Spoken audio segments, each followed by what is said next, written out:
Hi there, and welcome to Ask the Unicorn. I'm sorry for the delay, but I had to work with the cameras. As you all know, this is live, and sometimes things when they're live don't always work out. But I am ready to answer your questions.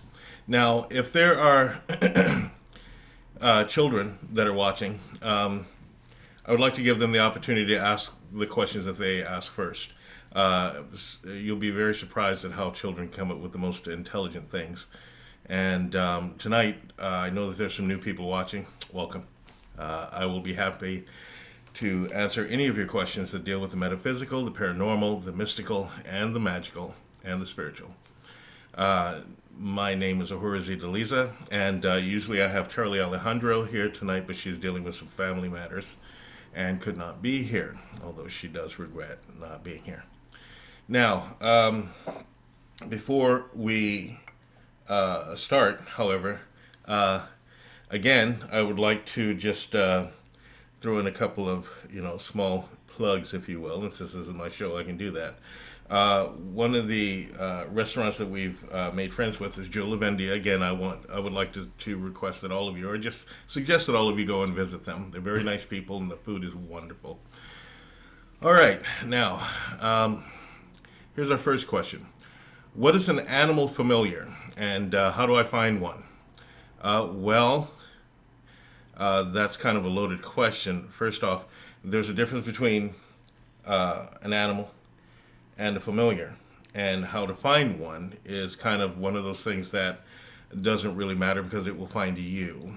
Now, what a familiar is something that is kindred to you, and it can many times be an animal, but it doesn't necessarily have to, or more like an animal spirit. Now, I know that there are a lot of people that have watched Harry Potter, and there are a lot of people that have gone and watched a lot of other witch shows that say, hey, the cat is my familiar. Now, cats are very, very sensitive, and so are dogs and birds, but they were many times used as an assist or a power-lending agent, if you will, or a catalyst. And in many cases, that person would look to that animal and use them as a focal point to do magic or some form of mysticism. However, a familiar doesn't always have to be an animal. Now, you can go find something that you can call your animal familiar, and a lot of people do. It's because they like a certain animal and think that just because they like that animal, it must be their totem or it must be their familiar.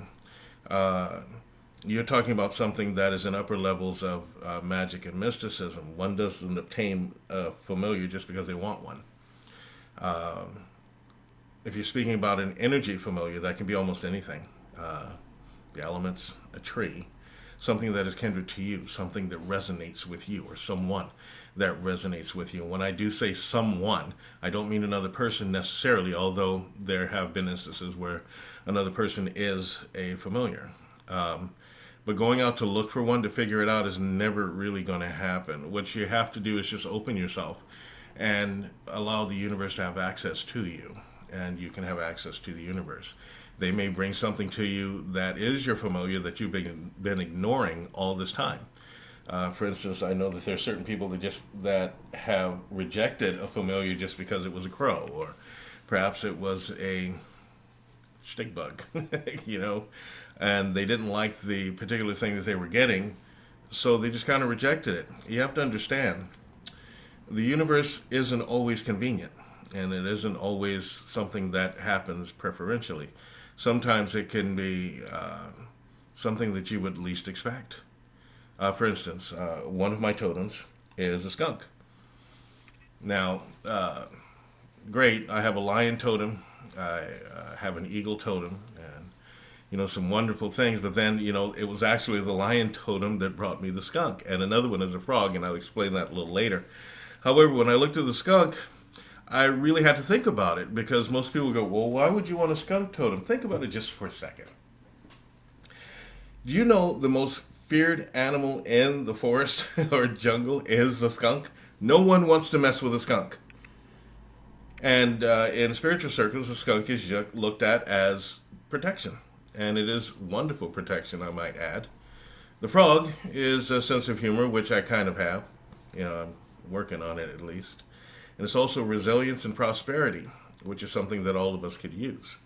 So if you're talking about an animal familiar, you're more than likely talking about a animal guide or something that will help you along your way in your spiritual development. If you're talking about Wicca or witchcraft, incidentally, I don't particularly like using the term witchcraft, because to be witch is to be craft. So you might hear me say witch, and actually that's the proper way to pronounce what we like to call Wicca. So your animal spirit, if you will make itself familiar to you. We like to believe that just because we're human, we're the center of the universe. Now, what if an animal chooses you and there's not a way to bring it home? If it's meant to be, will it happen later? Okay, you just kind of answered your own question. If it's something that's meant to be, it'll happen. However, understand this. If I have to go back and say this.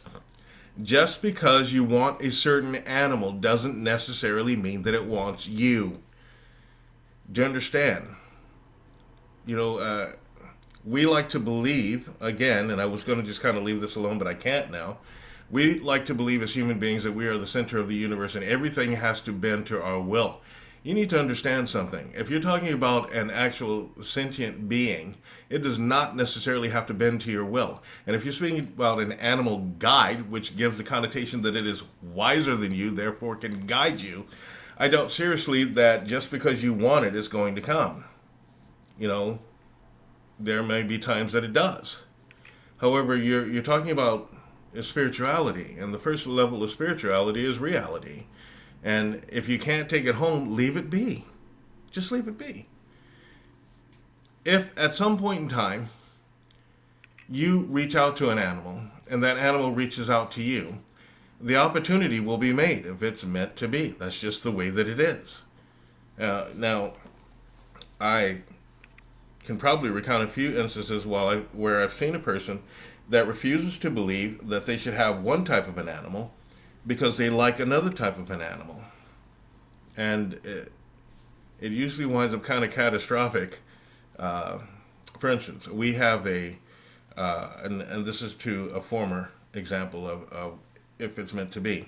We have a hyacinth macaw, Scooby, and anybody who's been by here has seen Scooby. He's very, very wonderful. He's very accommodating. He's very sweet. He likes to talk and loves to play and loves women. Well, the way that we got Scooby is we took a trip to this wonderful place that is called Zoo Animals, and I went over by him, and the sign obviously says, don't pick up the bird. Well, I didn't pick up the bird. The bird just kind of jumped on me, and it really just jumped right on me, and I'm sitting here with this giant bird on my arm, and the owner comes over and said, look, I didn't do this, seriously. Now, yes, I'm a telepath, and yes, I have very little fear of just about anything. However, there's a giant bird on my arm that can crack coconuts with its beak, and I wasn't about to be mean to it. I say, fine, you want to sit there, go right ahead. And she says, well, no, it's okay. Well, it turned out that Scooby really liked me, and what he did as a memento of me visiting him is he took one of the buttons off of my jacket. Now, that means he likes you and wants to remember you. Well, we played with him and then left and thought, what a neat bird. Well, an opportunity came the next time that we went out. The owner was talking about how she needed to find a place for Scooby, and she couldn't really take him home, and because her place was way too small. And just out of a flash, I thought, well, we could take him. And she said, really? And I said, well, yeah. I mean, we're always surrounded by children. People love birds, and I think he's wonderful. I think he fit in quite well. Well, we took the bird, and she gave it to us for a handful of my albums, and he's been just totally happy ever since, and he's helped the place out a lot. Imagine, we're here in Westbrook, Maine, and I can stand out on the porch with him, and people go, oh my God, what a beautiful bird. Never mind me, but they'll look at the bird and say, is that real? And I said, no, I'm holding a fake bird on my arm. But he enhances the whole place. That's a prime example of something happening naturally. It just, the opportunity presented itself. So if you're having trouble, there's probably a reason that you're having trouble taking that animal with you. So you should just be patient. Um, what is the distinction between a familiar and a totem? There's not a big distinction, really, other than you're talking about a totem, which could be in spirit form or physical form, or you're talking about a familiar, which could be in spirit form or physical form. Now, how do you ask for an animal guide? You don't really ask. You accept. It will make itself apparent if there's one that is for you. They always make themselves apparent. It's usually very, very obvious when they make themselves apparent. You can go to the zoo if you'd like, or go to a place where there are animals. If one comes over to you, one, don't stick your hand in the cage. You might take it off, but if one comes over to you and you seem to notice that there's a difference in the energy, or you all of a sudden feel as though you're enhanced, then you're dealing with something other than just, I like that animal. There may be some unusual things that happen alongside being with that animal. And that's one way that you open yourself to that. Okay. Is it better for a woman to have a male pet and a male to have a female pet? In most cases, yes. There's a dynamic that happens between male and female. Now, for all of you people that want to jump political, keep me out of that, okay? I don't feel like doing it, okay? I'm speaking about a natural course of a relationship with an animal. Of course, you can have a boy if you're a boy. Of course, you can have a girl if you're a girl. But if you're speaking about a relationship that has with it a dynamic of energy, then that's just a very natural course. As a matter of fact, you'll find that you'll be able to relate better with the animal if you have that dynamic. It works. Okay, again, how do you ask for an animal guide? I think I just said that. You don't ask for an animal guide. You accept an animal guide. And more than likely, there is an animal that will resonate with you. Okay? By the way, in this particular show, if you're asking me questions again, it means you're not listening the first time. And from this point on, I'm not going to answer repeat questions. If I tell you something, that is exactly what I think. I'm usually quite plain with what it is that I think. You're talking about spirit animals, or you're talking about how to find that within yourself. Remember, etherically, we are all connected. That means animals, bugs, reptiles, birds, fish. We are all connected. And you know something? If you stop and you think about it just for a second, you'll be able to find that which is within you that will attract that totem, or that will make that totem known. And then understand, there may be a myriad of animal spirits that make themselves known to you. Accept them. Don't reject one just because you don't like it, because if you reject one, you might as well reject them all. Remember, nature is nature. Those things that are supposed to happen are supposed to happen. You're talking about spirituality, and spirituality is spirituality, no matter what it is that you think about it. I know that we like to believe that our opinion matters in things because that's the way that we do things lately. Especially in political arenas, we like to believe that, well, I don't like it, so, it must not be. It must not be what's supposed to happen. You couldn't be further from the truth. Understand that those that created the universe are far more intelligent than our opinions. And if we really want to experience that intelligence, then be open. Now, I'm wondering if there's anything that I can wear or carry with me to protect me from EMF.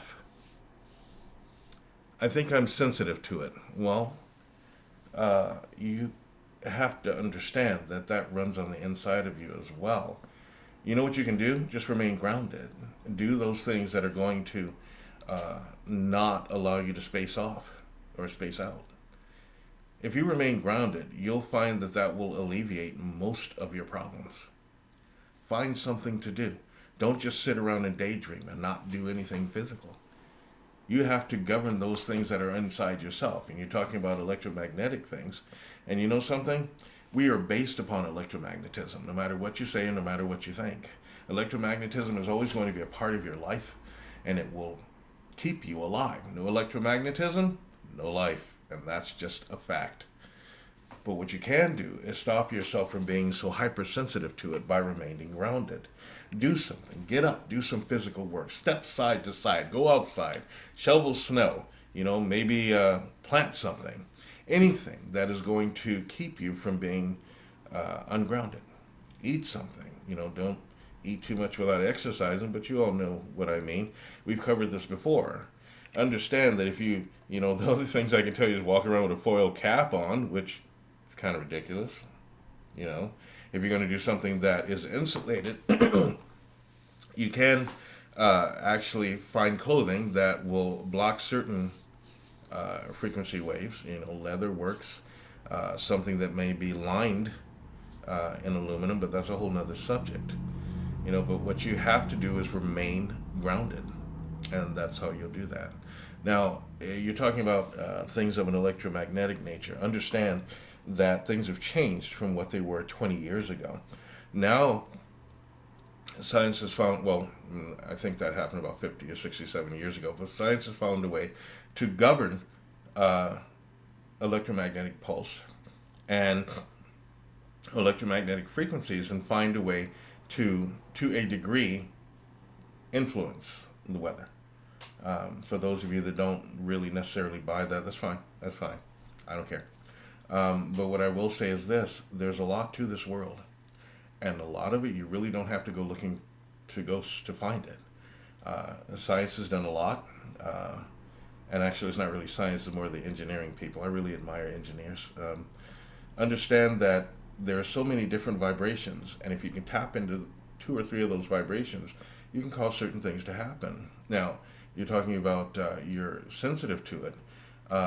You probably are sensitive to it, mostly because of either diet or other conditions. Maybe you're not getting enough sleep, maybe you're not drinking enough water, maybe you're not doing enough physical activity. These things are very, very grounded, and they will keep you grounded. Even a little saying that I love using is, before enlightenment, chop wood, carry water. After enlightenment, chop wood, carry water. You've got to find something that's going to bring you back to your body. Don't look for ways to transcend yourself and then wonder why you can't think. I know that there are a lot of people out there that say things like empty your mind, but the last thing that I want is my mind to empty. I like to be able to have something so that I can react, so that I can respond. And then if there is something on an electromagnetic nature that is causing me a hypersensitivity, I need to be able to garner it. I need to be able to govern it, and myself. So it's not necessarily anything that you can wear other than leather. I understand that there are people that have some clothing that is insulated or has some lead lining to it. That's one way, although you have to watch what lead can do. I think probably the easiest way, if you're going to remain conscious. Now, if you're talking about when you're asleep, that's a whole different story. That would take me another hour to explain all of that. However, just remain grounded. Now, since there's not a onslaught of questions, I want to cover a couple of things that have to do with spirituality and animals. Understand that animals don't have to be spiritual. They already are. They do everything very, very matter of fact. And on the whole, they're a lot stronger than we are. Proportionally speaking, they're way more powerful than we are. None of us can jump up in the air and go flying. Or, we can climb a tree, but usually we need something that's going to help us out. So understand that you're already dealing with a spiritual being, no matter what type of an animal that you get. It's one of those things where maybe you should take a deeper look before you start thinking about what you can summon to you or what you can call to you. Look at what you've already got. Okay.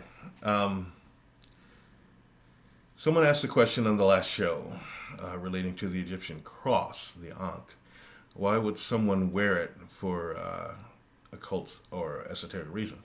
Because it's a symbol of the life force. It's a symbol of life, or everlasting life, or long life, and that's reason enough.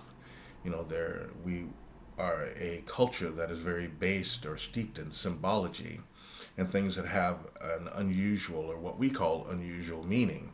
But the Ankh is a very sacred symbol, and if you're going to wear it, don't just wear it to be cool, because you won't get anything out of it. You'll get absolutely nothing out of it. But those that know what that symbol means usually change their lifestyle so that they can get something out of it. And that's really the reason for that. We all like symbols. I mean, we love the discovery of symbols because, if anything, and I have to say this, I heard someone say that we're all hardwired for pleasure, and I really don't believe that. I think that we're more hardwired for adaptability, the ability to adapt, the ability to react and to respond. And if you're talking about a symbology, we have a never-ending need to know what it means, or where is it going, or how can it affect my life.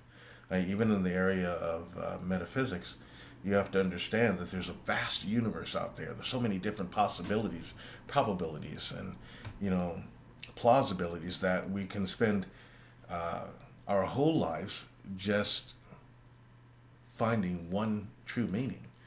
It just depends.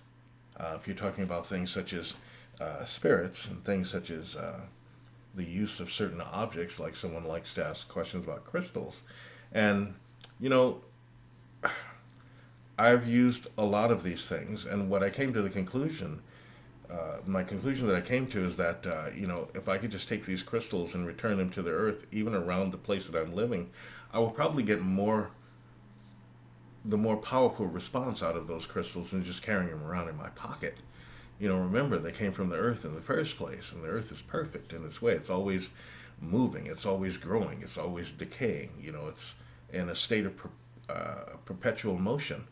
It's interesting how we will search for immortality, but we never really look to our own environment.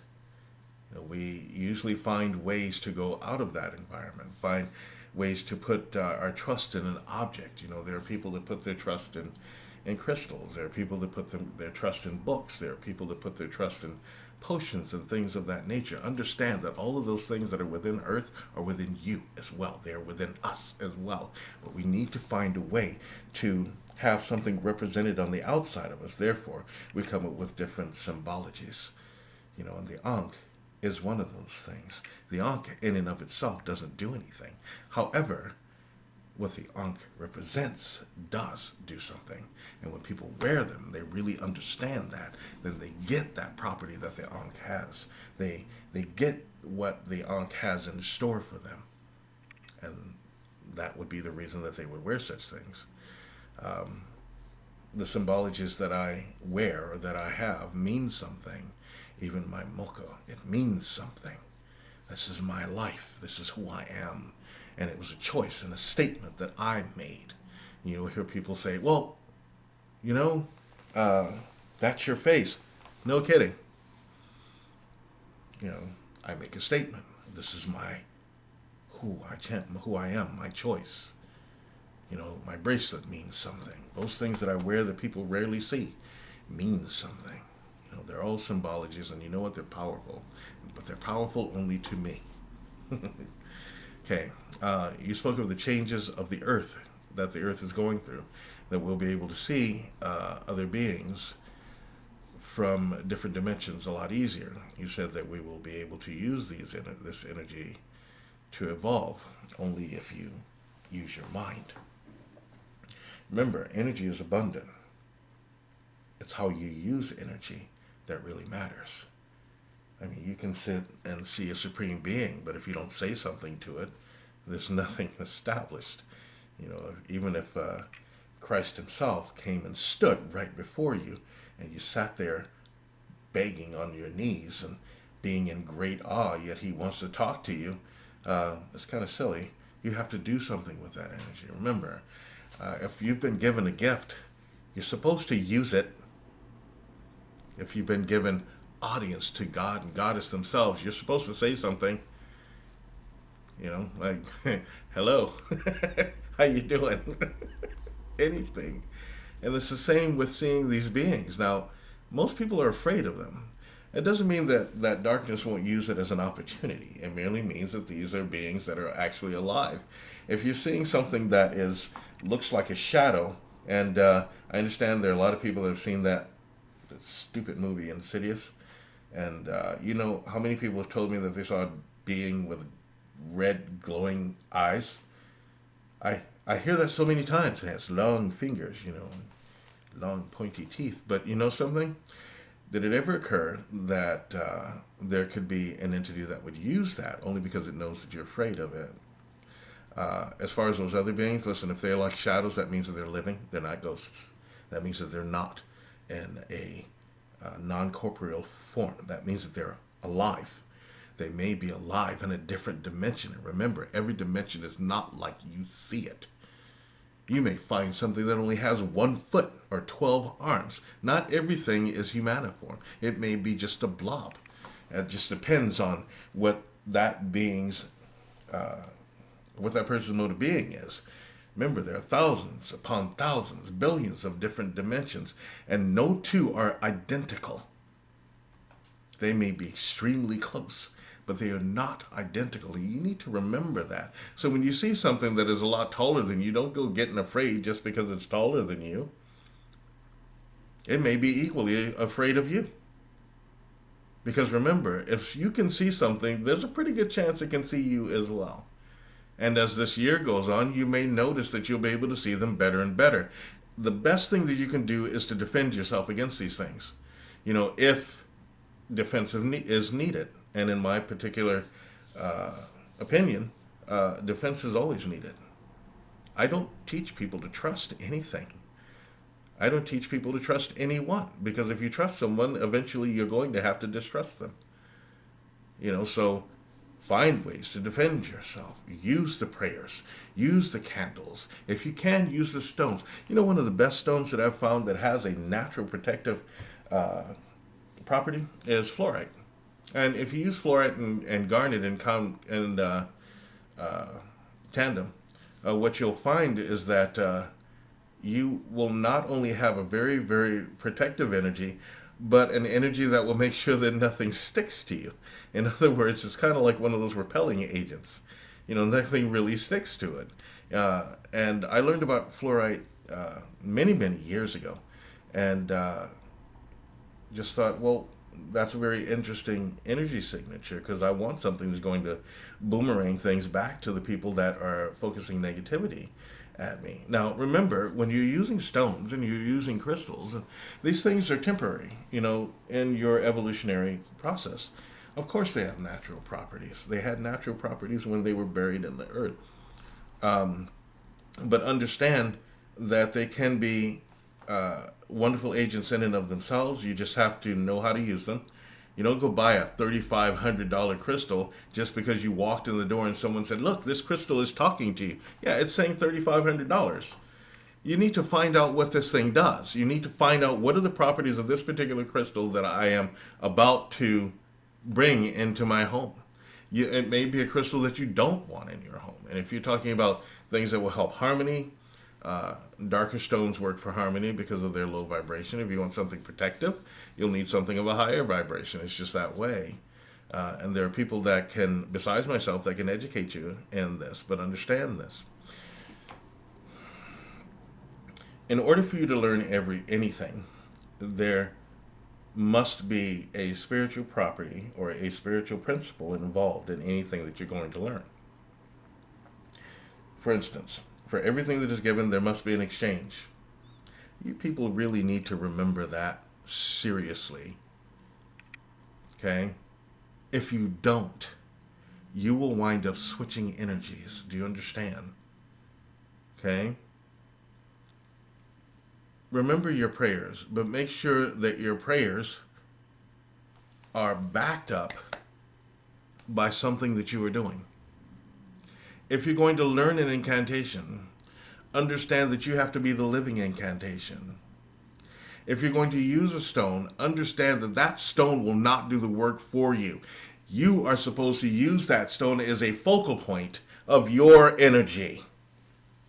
If you're going to use a concoction, understand that you must first know what you're doing before you decide to drink something. Don't drink it just because there's some lady on television that tells you that you should really drink this because blah, blah, blah. Remember, no two people are alike. And something that may work for one person may not work for the other person. It's just that way. Now, understand that you're talking about evolution as well. Evolution is something that happens. You're going to evolve one way or another. You can evolve slowly. You can evolve quickly. You can de-evolve for a moment, and then eventually, you'll evolve. But understand this. Evolution will happen one way or another, even if you learn what not to do. Okay, so please don't be afraid of these beings. You really don't need to. See, what do you mean by switching energies in regards to there being an exchange? Well, there's a divine principle that says for everything that is given, something must be given in return. Do you notice that happens even in nature? For instance, the trees take our air, or what we would term as bad air, and gives us good air. We in turn breathe that. There's an exchange. Now remember, we need to take care of these trees or keep them. Don't go cutting them down just because of urban renewal or whatever they call that thing, progression. Understand that nature provides us with things, and eventually we're going to have to give back. Well, that works between people. If someone decides they want to give you something, make sure that you give something back. Okay? Or if someone asks you for something, ask them for what they have. What are you going to give me in return? And that even comes when I teach people. It used to be that I would accept a lot of things, but because of inflation and things like that, now I don't teach for free anymore. I had to start pricing my lessons. Not that I wanted to, but that principle applies to me as well, and anybody else that calls themselves a teacher.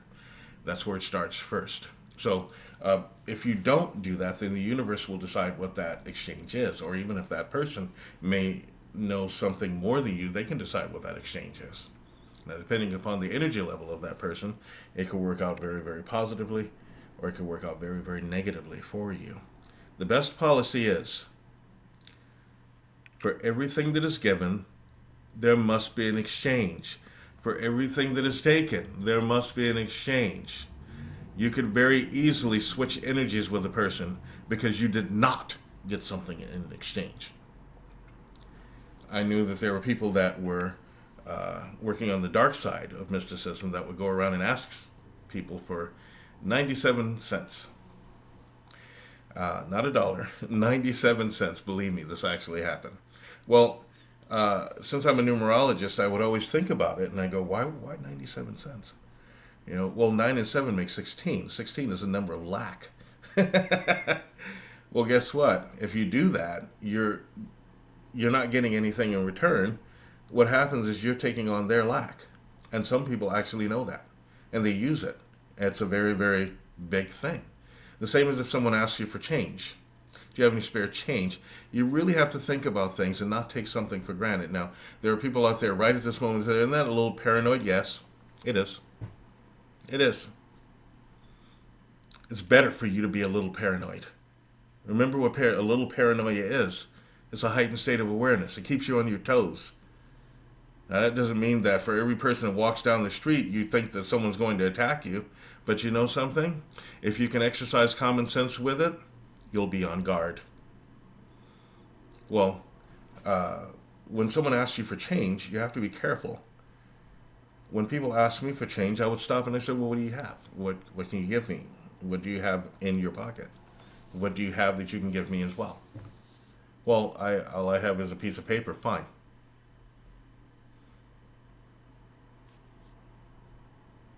So you make sure that that person that's asking you for spare change gives you something back. Something tangible. Okay? Not something mental or something non-physical. You're giving something physical. Get something physical back. Do you understand? If you do that, you'll cancel it out. The deal will be even. There's no more karmic return or retribution. None at all. That's what I mean by that. Okay, regarding stones, socially, a diamond is what makes an engagement ring an engagement ring. Why? Why does it have to be a diamond? Is that a good thing, or is there more appropriate stones for that? That depends on you. A diamond, there's a small group of people that, raped and pillaged places like Africa uh, and other places that a small company called the Beers, a handful of men that made up this whole slogan that you were less than a man if you couldn't afford a diamond. Well, a diamond is not the most precious stone. I mean, as a matter of fact, diamond is probably the more common stone. Everybody wants a diamond, and I don't get that at all. I used to sell them, and listen, I've seen stones that far outglittered diamonds. But you know what? It was business, and that's really all it was. Business. They found a way to attack the egos of a person or men by saying, well, if you don't get your girl a diamond, then you're not really a man. And you know something else? On the other end, there were women that worked for the exact same company that said, if you don't get me a diamond, I'm not going to marry you. Diamonds and other stones are some of the fastest depreciating things that you can invest in. I mean, seriously. You're talking about a stone that, if it's not cut correctly, is worthless. And seriously. A giant gadding. Who wants to wear something that big on their finger? You buy it for $50,000 and then you drop it once, it's worth $5.35. You really have to think about it. That was just business. That really is all that it was. It wasn't that diamonds were such a superior stone. And then there's all the other things. The diamond is the hardest substance known. I disagree. However, I'm not the one that has a cache of diamonds. I had a diamond, kept it for years, and then decided it was really quite worthless. Didn't do anything.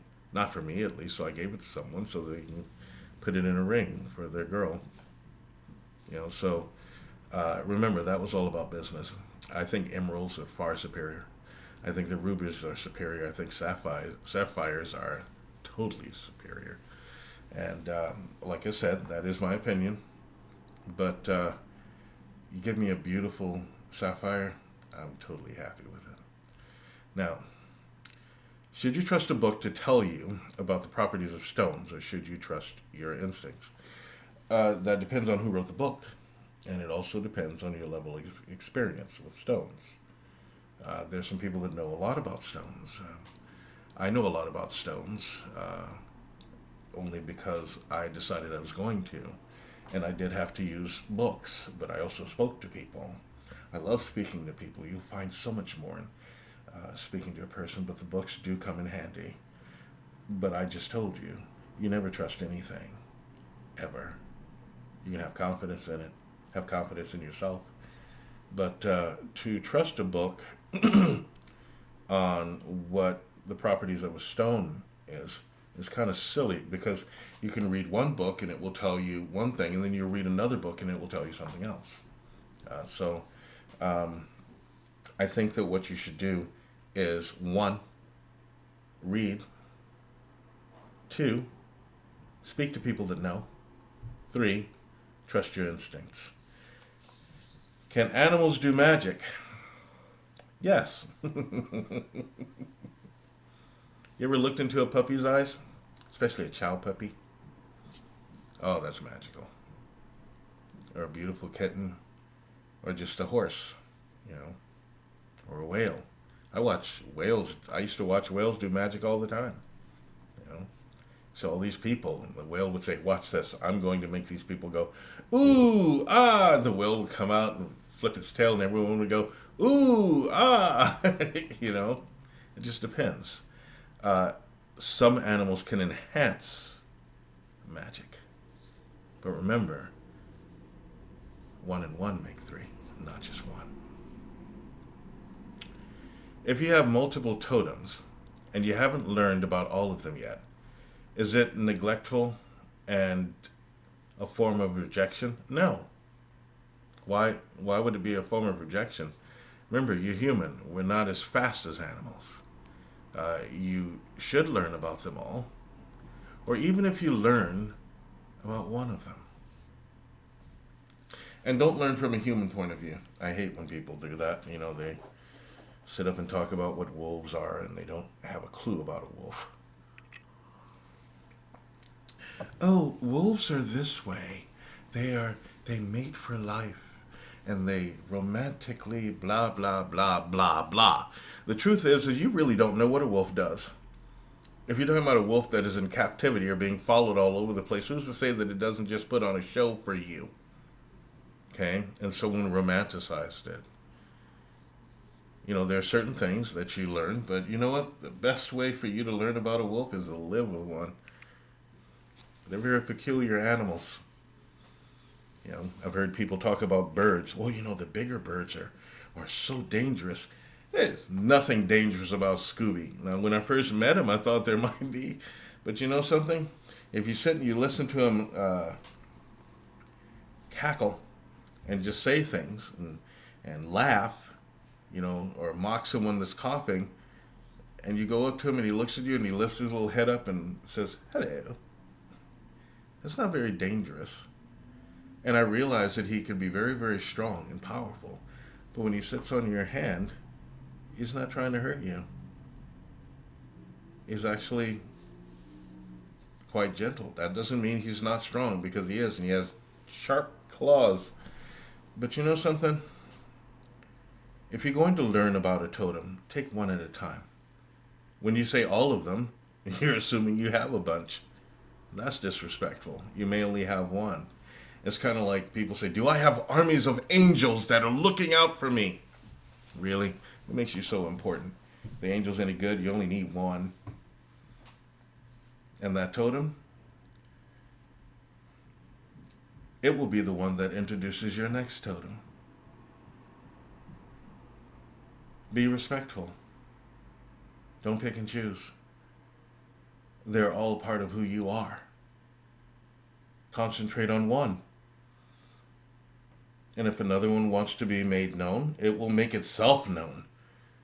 And it will teach you about itself. It will give you little hints. It will talk to you. It's really quite beautiful. You know, we always like to have more of something. And you really just need to have what you have. If you have an alien implant, can you remove it? Or is it possible to just deactivate them? The ones you don't want.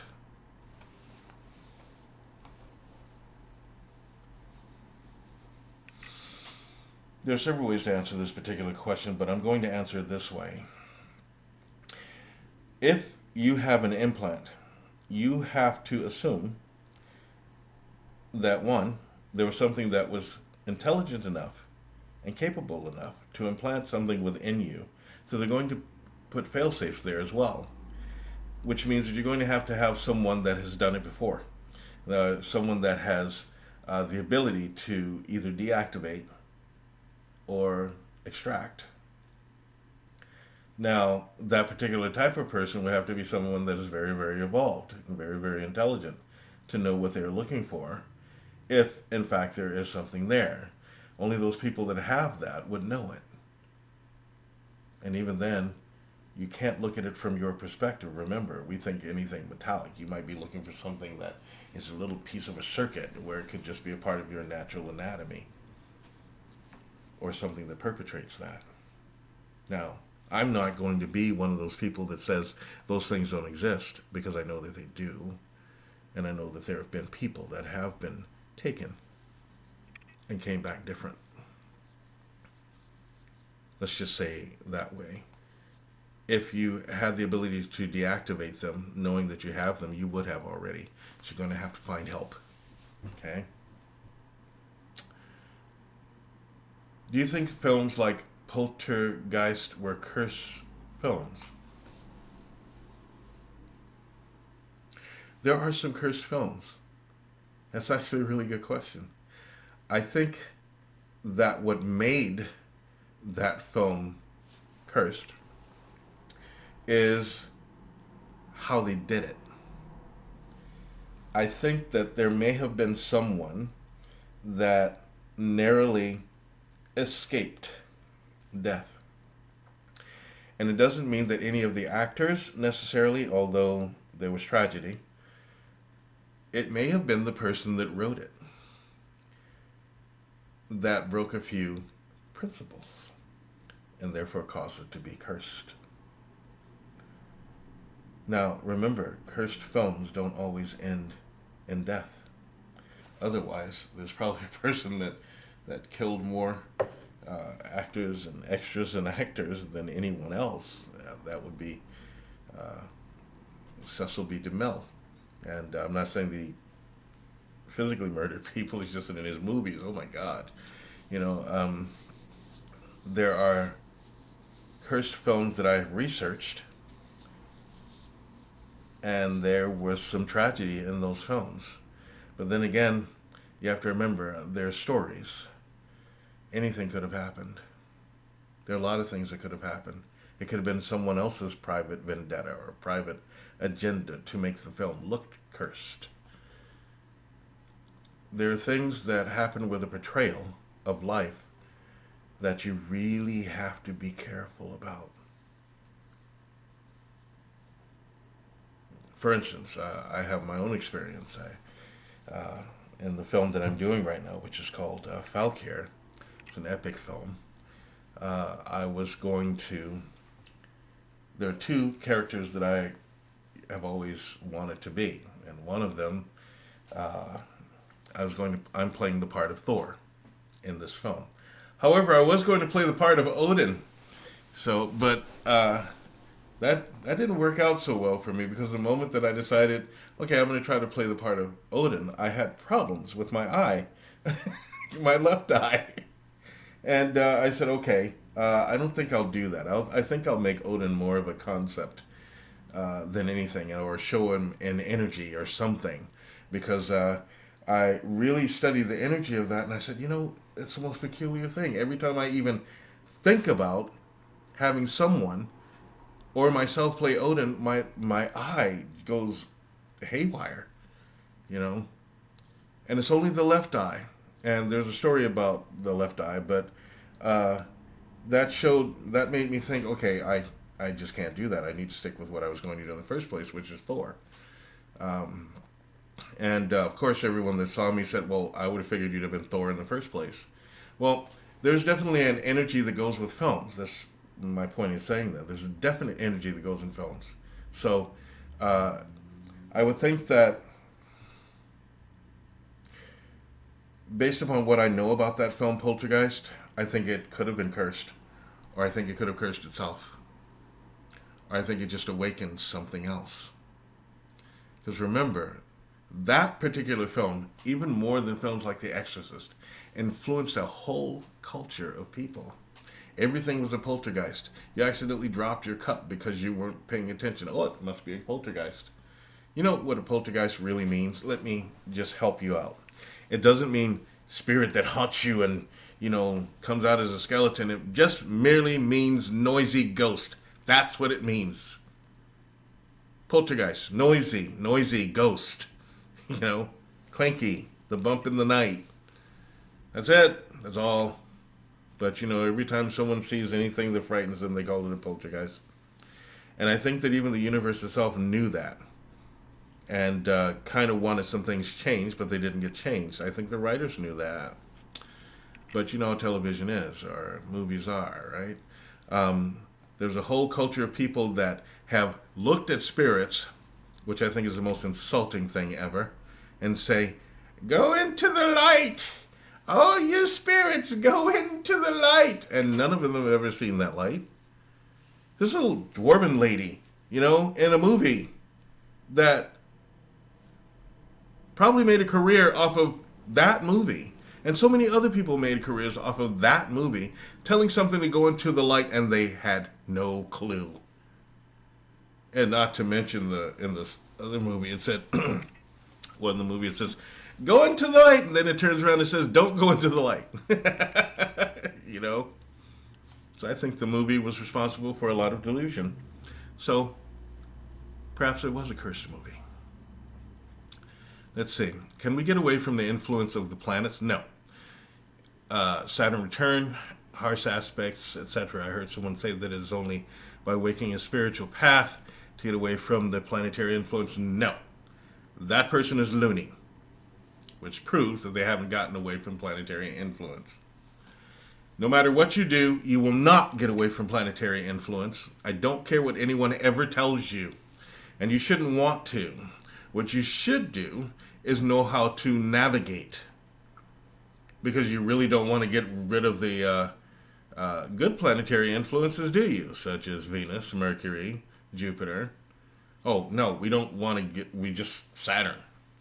Well, if you remain disciplined, and you find a way to discipline yourself in your actions, perhaps you will be able to deal with Saturn's influence, rather than to try to insult Saturn by saying, oh, I want to get away from that.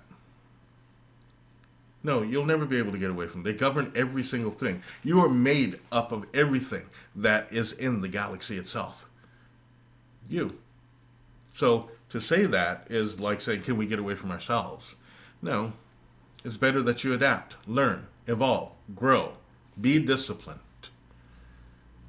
Remember, discipline is freedom. Remember that. Okay, and that's how that answers that question. Now, it is late, and I do realize that we started a little late, and I will keep going, but I want to say goodnight to all of those little people, my homies, I call them, and make sure that they're getting in bed. That means that if the wrist bearers are watching, the little ones, go sleep. And that means you too, Kenzie Brown, and all you youngsters, Cody, Caleb, all of you that are out there. It's time for you all to go to sleep. I know that you all were on kind of a vacation last week, but I don't think you are this week. Now, I will answer this question. Why do I recommend Psalms 91 to people? It is a prayer of protection and banishment. That's why I recommend it. It's one of the strongest prayers that I have ever read and I have ever used. He that dwelleth in the secret place of the Most High shall abide under the shadow of the Almighty. I don't think that you can get much more powerful than that. And that secret place is where I try always to dwell. It will dispel negativity. It will get rid of those demons that haunt you. It will get rid of those things that cause you pain. But you must be that prayer. You cannot just read it out loud. You have to be it. Read it. Make your voice be that which it is. Be the power. It's one of the things that I use in exorcisms. When I get rid of things. And then I keep going. Remember, you're talking about something that will help you be the very embodiment of power. Myself, it is my greatest aspiration to become a voice of God and Goddess themselves. I made a decision a long time ago I was going to be like Jesus. And to be like Jesus is to be Jesus. And you know, I'm no lily pad walking geisha boy. When I walk, you hear me walk. When I speak, you hear me speak. And that particular prayer is that spoken word. It is that voice. It's that part of that 10% of that book that is real. So that's why I recommend it to people. Learn it by heart, in your head, in your heart, and in your body. It will solidify you against the storm. It works. Now, I do get a little prompt here. I do teach classes, obviously, and I do readings, telepathic readings and counselings. I am very straightforward. If you don't want to know the truth, then I am not the person that you want to speak to. If you do, I'm that person. I do not make things such as exorcism and paranormal investigations a clown show. I do not make it a carnival. It is what it is. If you need help, I'm like the last stop, and I'm fine with that. You can go try everything else, and when it goes wrong, I'm the God that you come to. Other paranormal societies call me when they can't handle something. and I teach this. I'll be happy to teach. I will even teach on a state, federal, and local level, and be happy to do so. I'd even work with our military because they need to know some things. Their cultures in these skirmishes that we fight. That these people have used magic a long time, and they know what they're doing. Everyone should learn paranormal investigation. Everyone should know things about the paranormal and the mystical and the spiritual. Everyone should. It should be part of regular curriculum. Psychic police work should be a part of our lives. And I do teach. I don't teach for free anymore. However, I do teach, and I'm one of the best. My teacher was the best. So, that being said, I'd like to thank you all for attending Ask the Unicorn. Listen, write your questions down. I'll be happy to answer them. And don't be afraid to ask questions. You need to know things. I already know this stuff. Write your questions down. Now, you can also contact us at www.unicorn-cove.com. You can tune in every Tuesday night at 8 p.m. on www.unicoviannetworktv.com. Excuse my squinty eye look. But if you have questions, please write them down. I have a habit of answering questions before they're asked, because whether or not you people know this, I can't hear you, especially if you're right in front of me. And no question is too hard for me to ask. If there's something that's a little more private, you can always contact me on at unicorn-cove.com. And if you need to speak to me, we're in Westbrook. If you check out the website, you'll find the phone number and all that good stuff. Understand that I walk my talk. Okay? So don't tell me when you call, well, you know, I don't have any money, but I need help. Of course I'll help you. But you eat every day. Remember, that exchange helps me to do this show. Okay? I just thought I'd say that. Now, we're also in the middle of filming an epic movie, Falcare. You might check out the Falcare website and tell us what you think. It's going to be a wonderful movie. I have worked on this project now for about 2 years, and I'm finally putting it into play, and I'm very, very proud of it. It will be a wonderful movie. Again, a wonderful movie. I like saying that. It's a wonderful movie. And I do hope you all tune in. I'm Ahura Z, and this is Ask the Unicorn. Thank you for attending.